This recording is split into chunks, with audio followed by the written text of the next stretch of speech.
পাহাড়ের কোলে প্রকৃতির আদরে নেল পলিশ কিভাবে তৈরি করা হয় চলুন আপনাদেরকে দেখাই। প্রথমে আমরা জঙ্গল থেকে সংগ্রহ করি শুকনো ঝোপঝাড়, সেগুলো ভালো করে পুড়িয়ে তৈরি করা হয় নরম হালকা ছাই। এই ছাইয়ের সঙ্গে মেশানো হয় সামান্য পরিষ্কার জল আর একটি পরিষ্কার কাপড় দিয়ে ধীরে ধীরে ছেঁকে নেওয়া হয়। এই ছেঁকে নেওয়া তরলটি হলো একটি প্রাকৃতিক অ্যালকালাইন বেস, যা নেল পলিশ তৈরির আসল প্রাণ। এরপর জঙ্গলে পাওয়া পরিষ্কার করা পুরনো প্রাণীর চামড়া ছোট ছোট টুকরো করে কেটে নেওয়া হয়। এই টুকরোগুলোকে ছাই আর জলের মিশ্রণে সারা রাত ভিজিয়ে রাখা হয়, যাতে সেগুলো নরম হয় আর ভেতরের প্রাকৃতিক তেল ধীরে ধীরে বেরিয়ে আসে। পরের দিন চামড়ার টুকরোগুলো পরিষ্কার জলে ধুয়ে একটি পাত্রে রেখে খুব ধীরে আঁচে গরম করা হয়।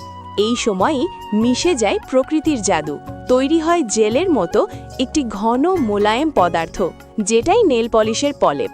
মিশ্রণটি যখন সুন্দরভাবে ঘন হয়ে আসে তখন সেটিকে আবার ছেঁকে কয়েক ঘন্টা ঠান্ডা হতে দেওয়া হয়। এরপর পাতলা পাতলা স্লাইস করে রোদের আদরে শুকানো হয়, যাতে এর প্রাকৃতিক উজ্জ্বলতা অটুট থাকে।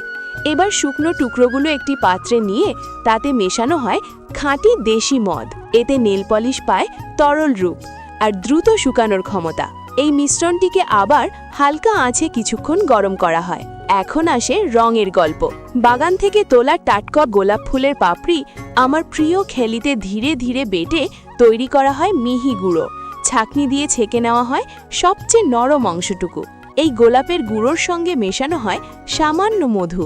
এতে নেল পলিশে শুধু সুন্দর রং আর মিষ্টি ঘ্রাণই আসে না, নখ পায় বাড়তি পুষ্টি আর প্রাকৃতিক সুরক্ষা।